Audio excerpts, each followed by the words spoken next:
আসসালামু আলাইকুম বন্ধুরা, স্বাগত আমার এই বাংলা রান্নাঘর উইথ শেরিনার চ্যানেলে। দেখুন, আমি আজকে 2 কেজি ওজনের একটা বড়ান মুরগি বাজার থেকে কেটে পরিষ্কার করে নিয়ে এসছে, ছাল ছাড়িয়ে। তা সবার প্রথমে আমি মাংসটা ভালো করে পরিষ্কার করে ধুয়ে নিয়েছি। ধুয়ে নেওয়ার পরে তারপরে আমি বাড়ির যেটা ঘান ভাঙানো সরিষার তেল, সেই তেল দিয়ে আমি রান্না করব। তা দেখেন, আমার গ্যাসে উঠে গিয়েছে, পেঁয়াজটা দিয়েছি, আপনারা বুঝতে পারছেন না। দেখেছেন তেলের কালারটা কেমন? বাড়ির তেল হলে যেটা হয় সেটাও হয়েছে। তা সবার প্রথমে আমি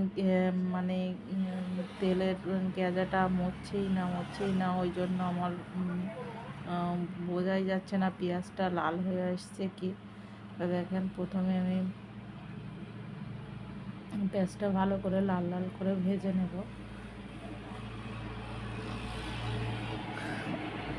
আমি আদা রসুনের পেস্টটা করে রেখেছিলাম, সেটা দিয়েছি, আপনাদের দেখাতে পারিনি।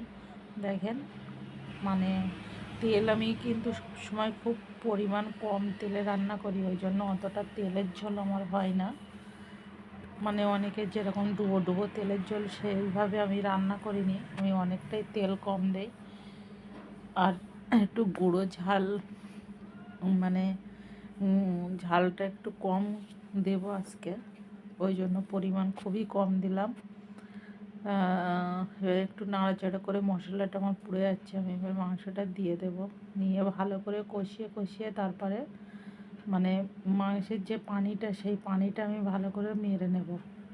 তাহলে কী হয়, রান্নাটা ভালো হয় বা কালারটাও সুন্দর হয়। কিন্তু এতটা মাংসই আমি তেলের পরিমাণ কতটা কম দিয়েছি দেখেছেন তো? একদম খুবই কম তেলে আমি রান্না করি। আপনাদের যদি এই রান্নাটা ভালো লেগে থাকে, আমার চ্যানেলটাকে প্লিজ প্লিজ প্লিজ সাবস্ক্রাইব করে দেবেন। আর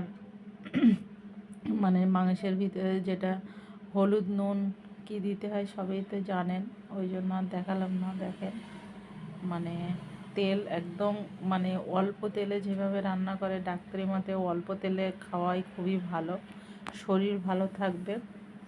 আর আমি একটু জিরে, এলাচ, লবঙ্গ, দারচিনি একসঙ্গে বেটে রেখেছিলাম, আর গোলমরিচ, সেই মিক্সটা দিয়ে দিলাম।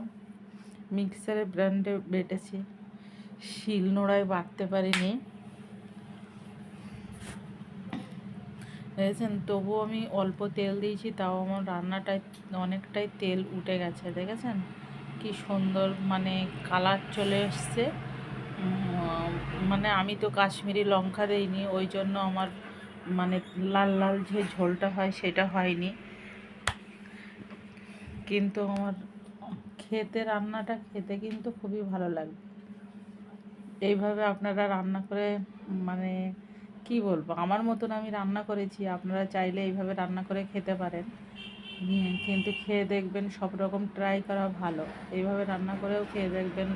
যারা অল্প তেলে রান্না পছন্দ করেন তারা এইভাবে। আর জিরে মরিচ বাটাটার এমনি কি মুরগির সঙ্গে দিলে খুবই ভালো লাগে মুরগি রান্নার। আমি 10 মিনিট ধরে কষছি, এবারে আমি হালকা একটু পানি দেব। আর আগে তো মরিচের পানি আমি অল্প করে দিয়ে দিয়েছিলাম, এই পানিটা মরে গেলে আমি এবারে ভেজে রাখা আলুটা দিয়ে দেব। আর দিয়ে আমি একটু কষিয়ে নিয়ে আমি একেবারে পানি দিয়ে দেব। মুরগি মাংস তো অত বেশি এমনিই গলে গেছে। আর যে গরুর অন্য মাংসের মতন, খাসির মাংসের মতন অতটা বেশি কষতে হবে না।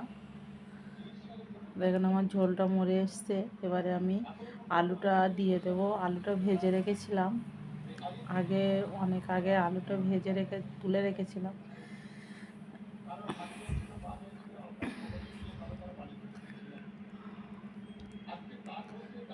দেখেন রান্নাটার কি সুন্দর কালার চলে এসছে। আমি আলুর পরিমাণটা খুবই কম দিয়েছি, কিন্তু দেখেন ডুবো ডুবো যেটা আর কি তেল ওঠে সেই তেলটা ওঠেনি কেন, কারণ আমি তো খুবই কম তেল দিয়েছি। এত কম তেলে মুরগির মাংস এতগুলো রান্না সম্ভব নয়, কিন্তু আমি করি। মানে খুব কম তেলে যে দেখনীয় দর্শনীয় করতে হবে সেইভাবে করিনি, মানে শরীরকে আগে বাঁচাতে হবে, ওই জন্য আমি খুব কম তেলে। এবারে দেখেন আমি আরেকটু পানি দিয়ে, অল্প করে পানি দিয়ে কষিয়ে নেব। কষিয়ে নেওয়ার পরে মানে এই পানিটা মরার জন্য আরও 10 মিনিট আমি ঢাকা দিয়ে রাখবো।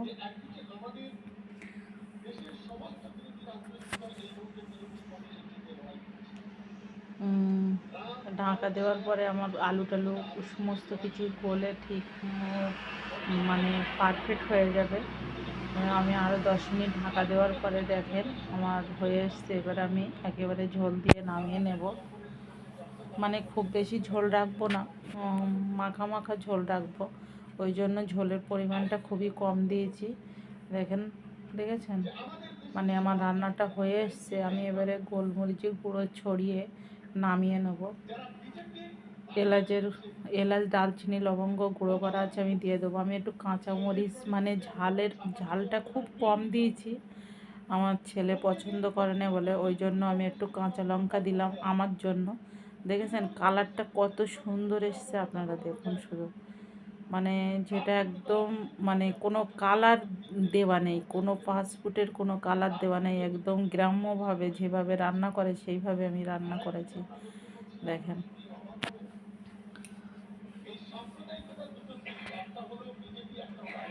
দেখেছেন বন্ধুরা।